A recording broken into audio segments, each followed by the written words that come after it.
کریم اما بعد فاعوذ باللہ من الشیطان الرجیم بسم اللہ الرحمن الرحیم لئن شکرتم لأزیدنکم آمنت باللہ صدق اللہ العظیم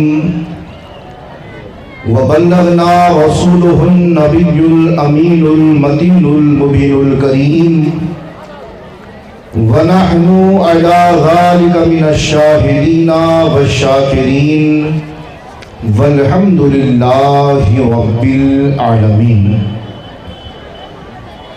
عزیزان محترم،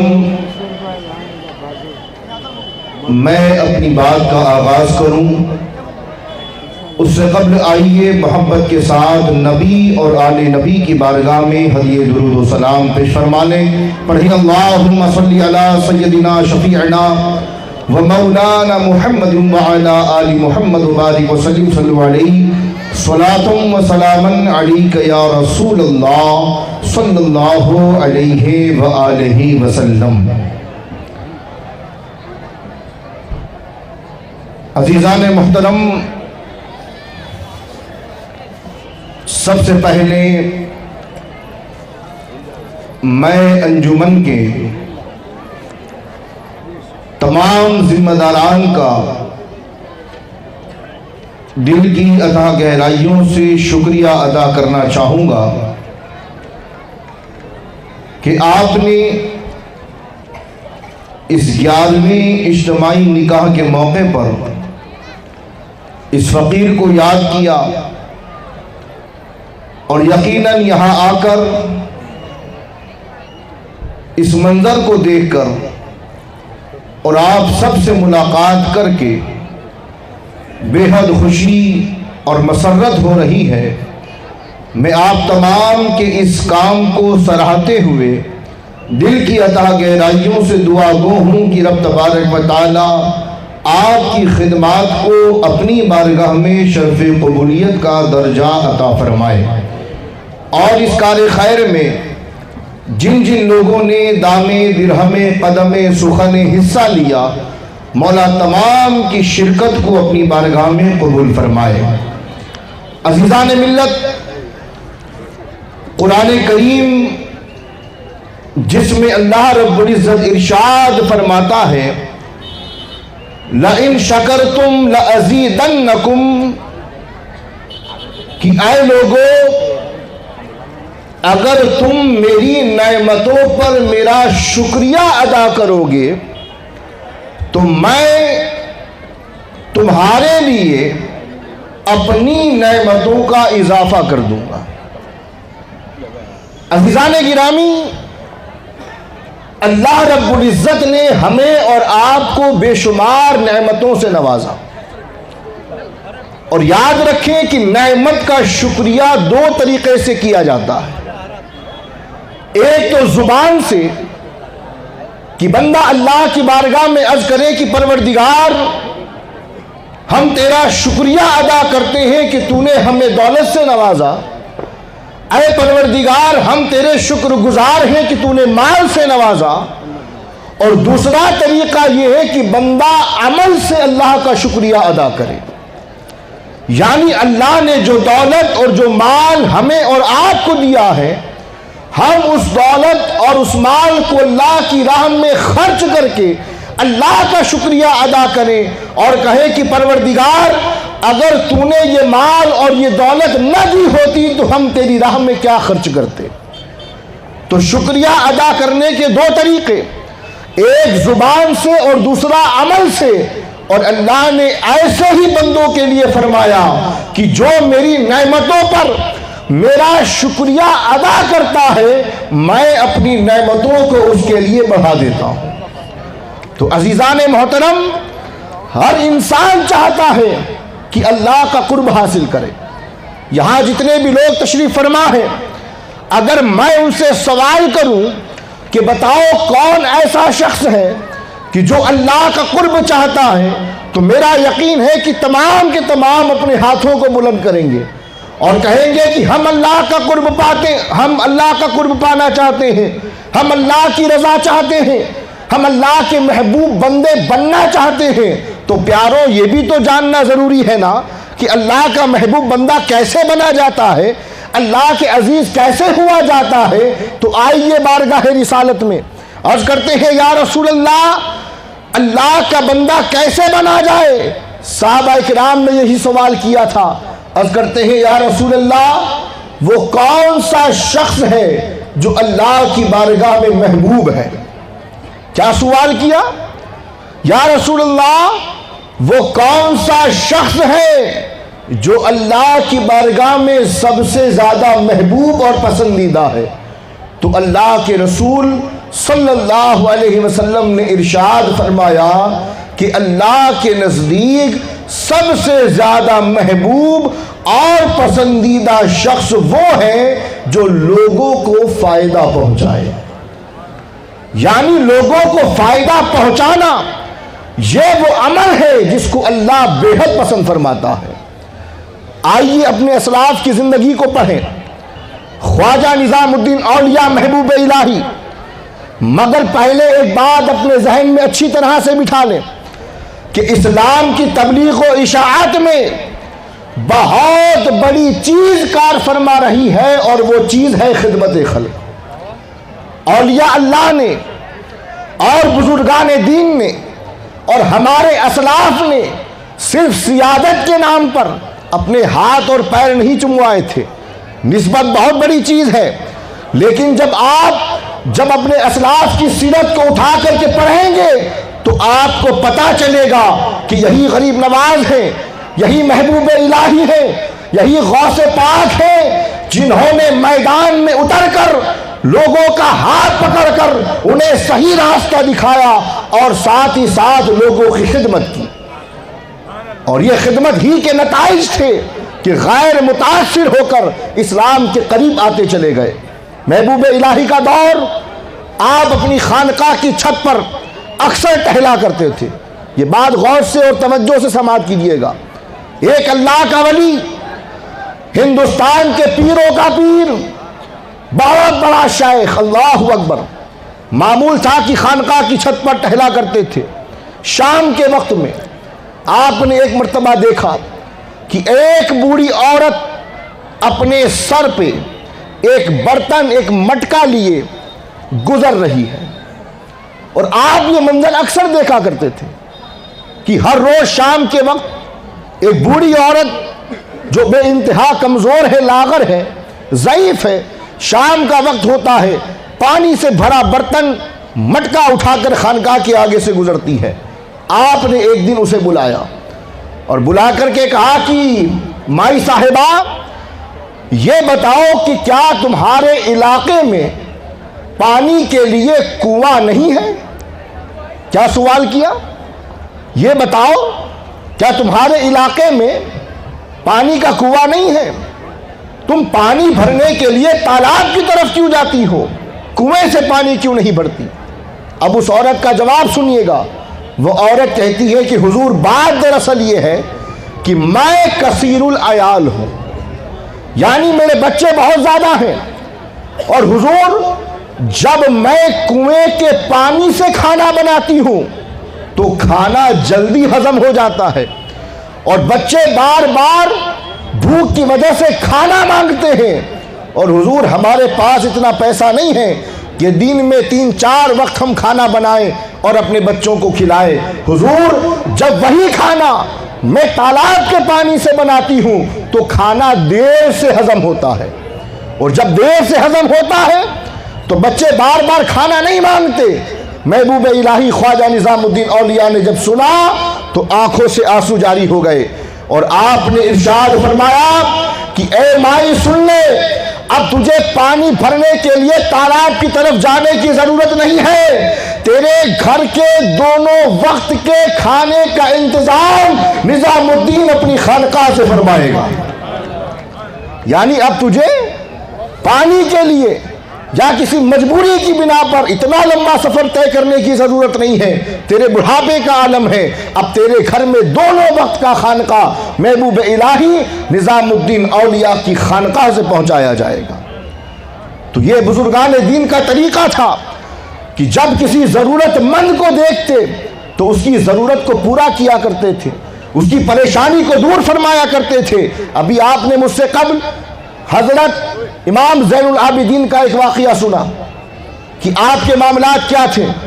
میں آپ کو مولا کائنات کی ایک بات سناتا چلوں اور تیزی کے ساتھ گفتگو کے اختتام پہ آؤں گا، توجہ رکھیے گا۔ آج ہمارے نوجوانوں میں مولائیت کا تصور اور حب اہل بیت کا تصور کچھ اور دیا جا رہا ہے، کچھ اور سمجھا جا رہا ہے۔ صحیح معنوں میں مولائیت کیا ہے، صحیح معنوں میں مودت اہل بیت کیا ہے، میں آپ کو بتاؤں۔ مولا کائنات آپ کی سیرت ہمیں بتاتی ہے، غور سے سنیے گا۔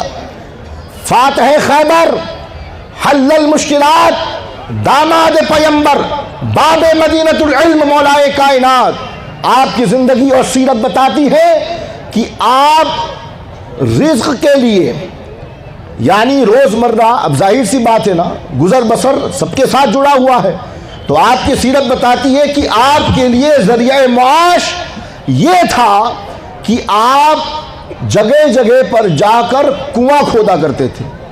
کیا کھودا کرتے تھے؟ کنواں کھودا کرتے تھے، اور اس سے جو رقم، جو پیسہ ملتا، اس سے اپنے گھر کا اناج خریدا کرتے تھے۔ تو ایک مرتبہ یہ ہوا کہ 3 دن ہو گئے گھر میں اناج نہیں تھا۔ مخدومہ کائنات سیدہ کائنات نے عرض کیا کہ حسنین کے بابا 3 دن ہو گئے، میں تو بھوک کو برداشت کر لوں گی، لیکن شہزادوں کا حال ذرا دیکھیں، بھوک کی وجہ سے کتنے کمزور پڑ گئے ہیں، چہرہ بھی جو ہے کہ مرجھا گیا ہے، ذرا ان کے لیے کھانے کا انتظام فرمائیے۔ میں واقعے کو شارٹ کر کے بیان کر رہا ہوں، غور سے سنیے گا۔ مولا کائنات سے کہا کہ حضور ہم بڑے ہیں، بھوک کو برداشت کر سکتے ہیں، لیکن یہ بچے بھوک کو برداشت نہیں کر پائیں گے، 3 دن ہو گئے بھوکے ہیں، آپ انتظام فرمائیے۔ مولا کائنات اپنے گھر سے نکلے، کنواں کھودا، وہاں سے جو بھی رقم ملی آپ نے چند جوں کی روٹی خریدی۔ کس ارادے سے؟ کہ جاؤں گا اور اپنے بچوں کا پیٹ بھروں گا۔ ابھی آپ اپنے گھر کی طرف آ ہی رہے تھے کہ راستے میں آپ نے ایک بھوکے شخص کو دیکھ لیا۔ اس سے پوچھا کہ تجھے دیکھ کر لگتا ہے کہ کئی دنوں سے تم نے کھایا نہیں؟ کہتا ہے ہاں حضور، 1 ہفتہ گزر گیا، صحیح سے روٹی کا ایک لقمہ میسر نہیں آیا۔ مولا کائنات نے وہ روٹیاں جو اپنے شہزادے حسنین کے لیے لے کر جا رہے تھے، میرے علی نے وہ روٹیاں اس بھوکے کو عطا کر دی۔ جب گھر آئے تو سیدہ کائنات نے جب چہرے پر مایوسی دیکھی تو پوچھا کہ اے حسنین کے والد کیا بات ہے؟ تو آپ نے پورا واقعہ سنا دیا۔ اس کے بعد مخدومہ کائنات کا جواب سنے، بیوی ہو تو ایسی ہو، کیا جواب دیا؟ اللہ اکبر۔ کہتی ہے کہ اے علی تمہیں فکر کرنے کی ضرورت نہیں ہے، اگر بھوکا ملتا اور تم اگر اسے روٹی دیے بغیر گھر آ جاتے تو یقیناً میں آپ سے ناراض ہو جاتی، کیونکہ آپ بھوکے کی مدد کیے بغیر آ جاتے، لیکن آج آپ کی زوجہ اور ان بچوں کی ماں آپ سے بے حد خوش ہے، کیونکہ آج آپ نے ایک بھوکے کی مدد فرمائی ہے۔ تو خود بھوکے رہ کر امت کو کھلانے والے یہ اہل بیت اطہار ہیں کہ جن کے دلوں میں خدمت خلق کا جذبہ ان بلندیوں پر تھا، اللہ اکبر، کہ خود بھوک کو برداشت کرتے تھے مگر کسی اور کی بھوک کو نہیں دیکھ سکتے تھے۔ آخری باتیں ذرا سماعت فرما لے آپ۔ آج مسلمانوں کی جو پہچان ہے، پوری توجہ چاہتا ہوں، کیا پہچان ہے مسلمانوں کی؟ غریب مسلمان، ان پڑھ مسلمان، جاہل مسلمان اور بھکاری بھی مسلمان۔ مسلمانوں کی عزت آج لوگوں کی نگاہوں میں جو تھی اب وہ نہیں رہی۔ وجہ کیا ہے؟ وجہ ہماری کوتاہیاں ہے۔ میں ایک اپنے علاقے کی بات سنا کر اختتام کروں گا، توجہ رکھیے گا۔ ہمارے علاقے میں میرے ہی ملنے والے نے مجھے بتایا کہ میرے گھر کے آگے ایک فقیر آیا اور وہ مانگنے والا، اب عام طور پہ مانگنے والے قوالی سناتے ہیں، دیکھا ہوگا آپ نے، قوالی سناتے ہیں، کیوں آ کے رو رہا ہے محمد کے شہر میں. یہ اتنی عام قوالی ہے کہ مسلمانوں کو بھی یاد ہے اور غیروں کو بھی یاد ہے. اب بہرحال ایک فقیر آیا مانگنے کے لیے، قوالی پر قوالی، قوالی پر قوالی. جس کے گھر آیا تھا بڑا ہوشیار تھا، وہ سنتا رہا. پھر جب وہ قوالی گا کے چپ ہوا تو اس نے کہا کہ اللہ کے نام پہ دو. تو جو مکان مالک تھا اس نے کہا دوں گا ضرور، مگر ایک شرط ہے، تو نے بغیر کہے اتنی قوالی سنا دی، اب ایک کام میرے کہنے پر کر کے بتا، ایک چیز اور سنا دے پھر تجھے میں دوں گا. تو اس نے کہا کہ کہو کیا سناؤں؟ تو مکان مالک نے کہا کہ آیت الکرسی سنا دے.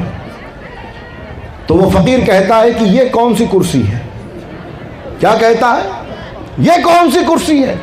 کیا سمجھے؟ آنے والا مسلمان نہیں تھا، اس نے مسلمانوں کا چولا اوڑھ لیا تھا، کیونکہ وہ جانتا تھا کہ مسلمانوں کی پہچان ہی یہ ہے. تو کہنے کا مطلب اور مقصد میرا یہی ہے پیارو کہ اللہ نے جو زکوٰۃ کا کانسیپٹ مسلمانوں کو دیا ہے، اپنی زکوٰۃ کا صحیح استعمال کرو اور اپنی زکوٰۃ کی رقم صحیح جگہوں پر دو. بہت سے ٹرسٹ ہیں، بہت سی تنظیمیں ہیں، آپ دیکھیں بزم گلستان سعادت، اور اس کے علاوہ یہاں کی جو کمیٹی ہے دھول کا انجمن نوجوان، اور اس کے علاوہ اور بھی بہت سی تنظیمیں ہوگی جو لوگوں کو کھلا رہے ہیں، ننگوں کو پہنا رہے ہیں، لوگوں کے گھروں پر، لوگوں کے سروں پر اگر چھت نہیں ہے تو چھت ڈال کر دے رہے ہیں. یعنی جو لوگ اور جو تنظیمیں قوم کی خدمت کر رہی ہیں، آپ کا پہلا فریضہ یہ بنتا ہے کہ آپ اپنی زکوٰۃ کا زیادہ سے زیادہ حصہ اور ایک بڑی رقم ایسی تنظیموں کو دیں، تاکہ ہماری قوم سے جو غربت ہے وہ ختم ہو سکے. یہ غربت جو آج اس کا جو پرسنٹیج بڑھتا چلا جا رہا ہے، اس کا ایک ریزن یہ بھی ہے کہ ہم نے اپنی زکوٰۃوں کا استعمال صحیح نہیں کیا. ہم سمجھتے ہیں کہ زکوٰۃ کا پہلا حقدار مدرسے والا ہے، زکوٰۃ کا پہلا حقدار مکتب والا ہے، زکوٰۃ کا پہلا حقدار ٹی وی والا ہے. میرے پیارو، یہ تو دور دور تک نہیں ہے. زکوٰۃ کا صحیح معنوں میں اگر کوئی حقدار ہے تو وہ غریب، مفلس اور ضرورت مند ہے. اور اسلام نے اس میں بھی ایک طریقہ بتایا کہ جب زکوٰۃ نکالو تو پہلے اپنے رشتہ داروں میں دیکھو کہ کون ضرورت مند ہے، پھر اپنے پڑوس میں دیکھو، پھر اپنے محلے میں دیکھو، پھر اپنے شہر میں دیکھو، اگر نہ ملے پھر شہر کے باہر جاؤ. لیکن ہمارے ساتھ کیا ہو رہا ہے کہ ساری زکوٰۃ شہر کے باہر سے جو لوگ آ رہے ہیں، ہماری ساری زکوٰۃ ان کو چلی جا رہی ہے اور ہمارا پڑوسی بھوکا مر رہا ہے. تو پہلے ہمیں اپنوں کی فکر کرنی ہوگی، پہلے ہمیں اپنوں کا خیال رکھنا ہوگا، اور زکوٰۃ کا صحیح استعمال جب ہم کریں گے تب جا کر ہمارے سماج سے، ہمارے معاشرے سے یہ جو غربت ہے اس کا خاتمہ ہوگا. اور زیادہ بڑی بات نہیں کر رہا مسلمانوں، جہاں بہت سے دولت مند تشریف فرما ہوں گے، میں ان کا ذہن اپنی طرف کرنا چاہوں گا. میں آپ سے کہتا ہوں کہ اللہ نے جو تمہیں مال دیا ہے، اگر چاہتے ہو کہ اس مال میں اضافہ ہو، اگر چاہتے ہو کہ اس مال میں برکت ہو، اگر چاہتے ہو کہ کاروبار میں ترقی ہو، تو تم پر یہ بات لازم ہے کہ تم اپنی زکوٰۃ کو صحیح جگہ پر لگاؤ. جب تم صحیح جگہ پر لگاؤ گے تمہاری زکوٰۃ بارگاہ خداوندی میں قبول ہوگی، اور جن تک پہنچے گی تمہاری رقم، جن کی مدد ہوگی، ان کے دلوں سے تمہارے لیے دعائیں نکلیں گی. تو دوستان محترم، اپنے اندر بیداری کو پیدا کرو اور ایسی تنظیموں کا ساتھ دو، شانہ بشانہ رہ کر ان کے ساتھ آگے بڑھو. اور وہ شاعر کہتا ہے نا کہ یکی محکم عمل پہ ہم، محبت فاتح عالم، جہاد زندگانی میں یہ ہیں مردوں کی شمشیریں. مولا ہم سب کو عمل کی توفیق عطا فرمائے. اور میں آخر میں پھر سید صاحب قبلہ کا اور انجمن کے تمام نوجوانان کا شکریہ ادا کرنا چاہوں گا کہ جنہوں نے ہمیں اس موقع پر مدعو کیا اور ہماری ملاقات آپ سے ہوئی. اتنا بڑا کام دیکھنے کی سعادت ہمیں حاصل ہوئی. مولا آپ کی خدمات کو اپنی بارگاہ میں قبول فرما لے. وما علینا الا البلاغ. السلام علیکم.